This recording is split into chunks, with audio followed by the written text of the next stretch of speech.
Hi, my name is Zafar Yassin, and this is Jeff Quinton. We're teaching a listing masterclass today. Jeff? Yeah, so today the title of the class is called The 45 Minutes That Decides If You Get the Listing.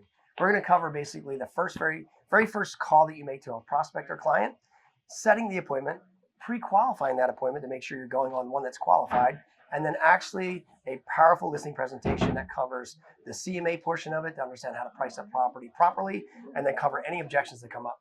The goal is within the next 3 hours that agents walk out of here with a plan and the confidence to go get more listings. Here's where we're going to begin. Understand, I'll give you a couple rules of the class. Now, you already are here. You're already on time, which is great. Interaction is mandatory. All right? Following these scripts, mandatory. Get your ego in check. Keep your attitude in check. And just open your mind to the what if. You in the memorization and internalization of the scripts and dialogues to show you the simplicity of the real estate business and to show you the power of planning and accountability. Sound good? All right. Now, we're going to do some role playing here today, guys, which is going to require you guys to interact with each other, interact with me, interact with Rich and Ifra, because we want to make this like a hands-on event, right? The goal is that you walk out of here understanding, what do I say to a client when I first talk to them on the phone? A prospect. We want to take this from the very first phone call to setting the appointment with that call, that prospect, to pre-qualifying that prospect. Understand, how do I pre-qualify them? Do I want to go out on that appointment?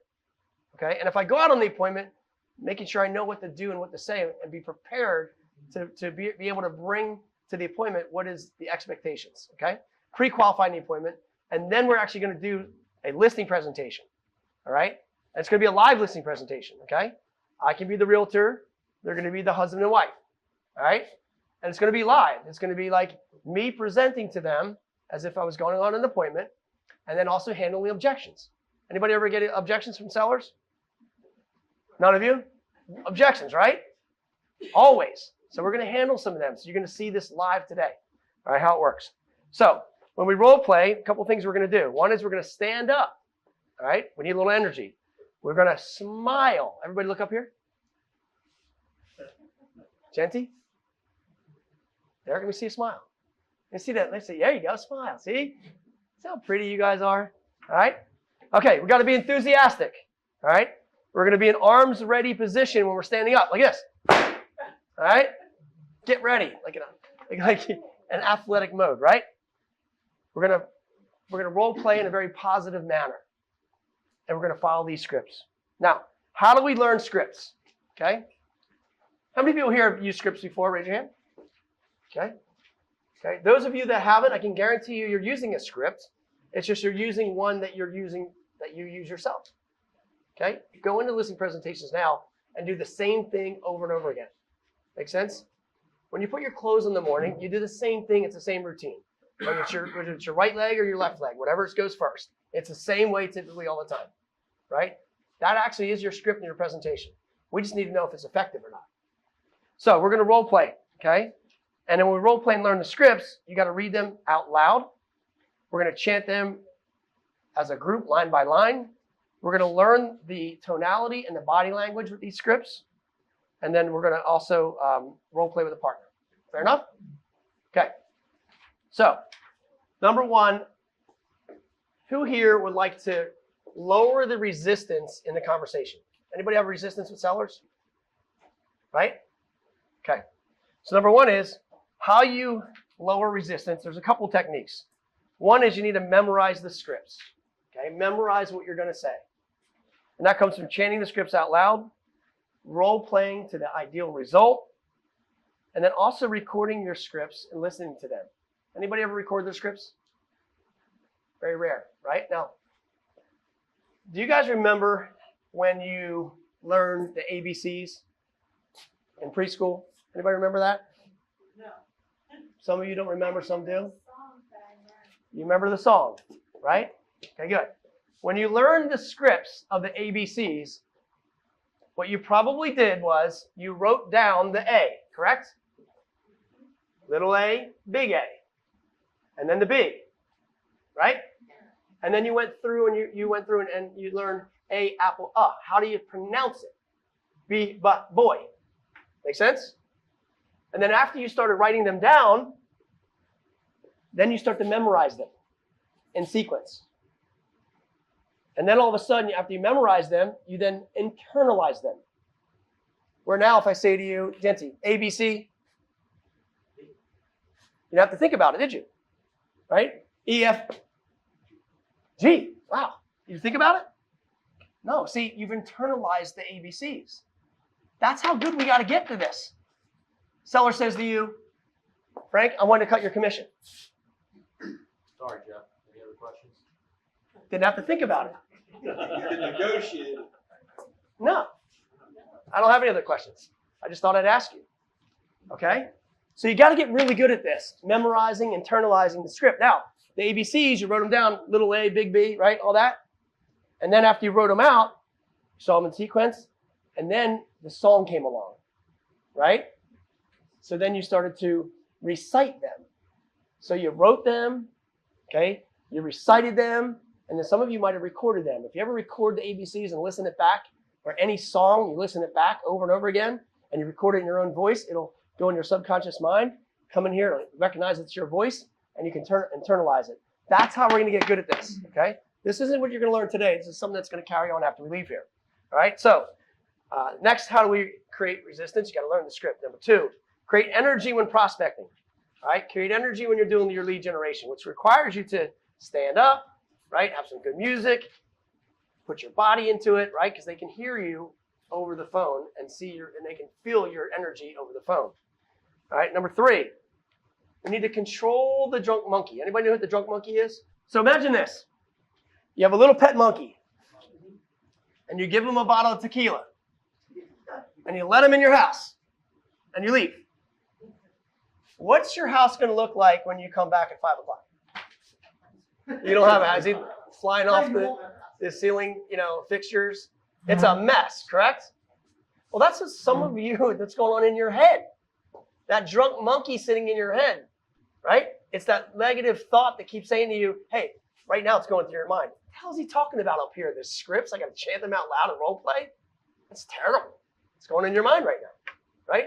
It's that very first initial thought that comes up. That's your drunk monkey. You got to control the drunk monkey, all right? That's what we call the drunk monkey. So how do we do it? We need to talk about and visualize and feel the results before the activity. You got to identify what you want. You got to identify the behaviors associated with the results, identify those thoughts with behaviors, and then also record these scripts so you can memorize it. Okay? All right. So obviously, another technique is smile. When you smile in presentations, it lets the guard down. Okay? Next is speak with authority using a downswing. In our scripts, we're going to talk about downswings. Anybody know what a downswing is? A little bit? Okay? Frank, what's a downswing? Yeah, so he's going to pronounce down. Okay? Down, right? Down creates authority. Okay? It's more of a command. Anybody here going to boot camp in any way? Military? Anybody? Okay? Dave? Okay. So what branch were you, or where were you in? Navy? Okay, good. And you had the boot camp, right? So did the instructor ever make you do push-ups? Yeah. Would he say, hey, Dave, get down and give me 10? Or would he say, get down and give me 10? Yeah. Or no, there's a couple of expletives. Yeah. Right.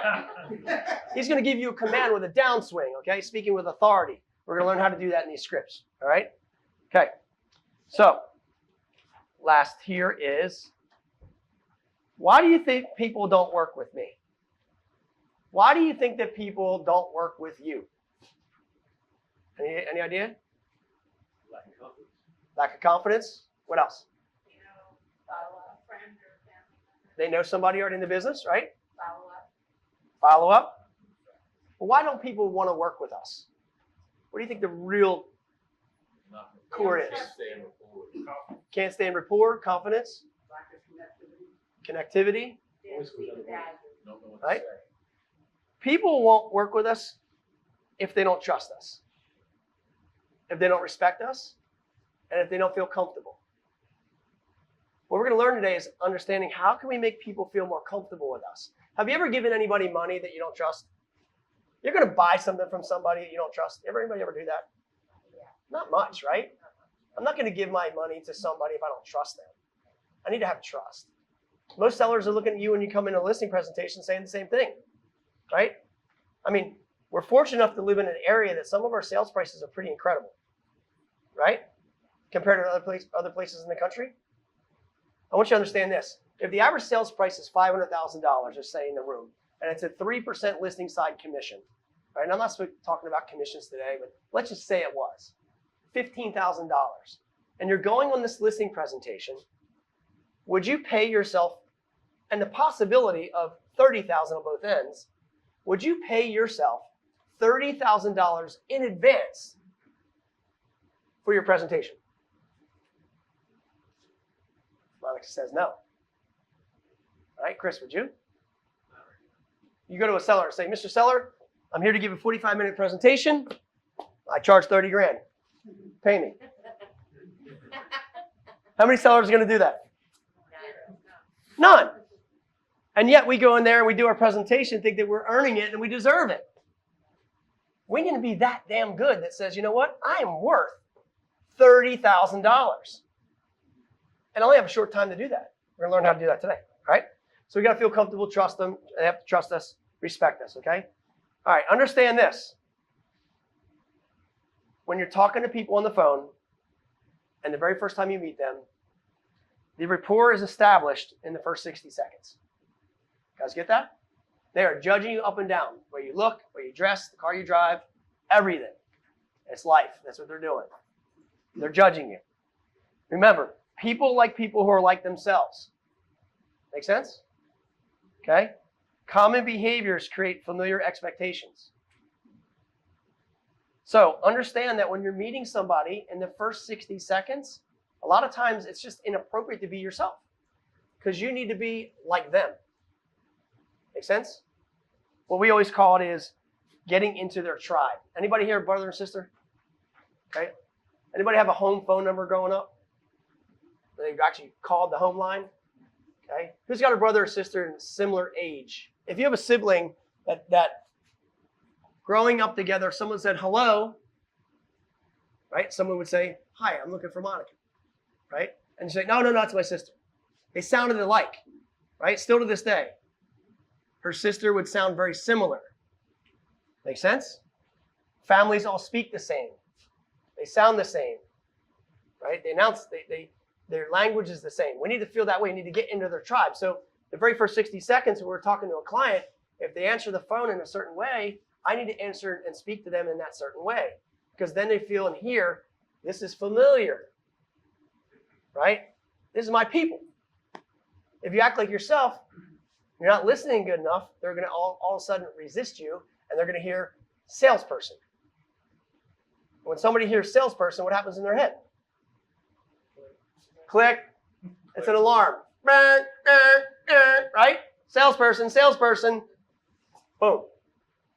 So part of this right now, in all of this, is we need to be, in the first 60 seconds, to grab rapport. All right? So, rate of speech, tonality, inflection, how they enunciate their words. Okay? We're going to learn all this. All right?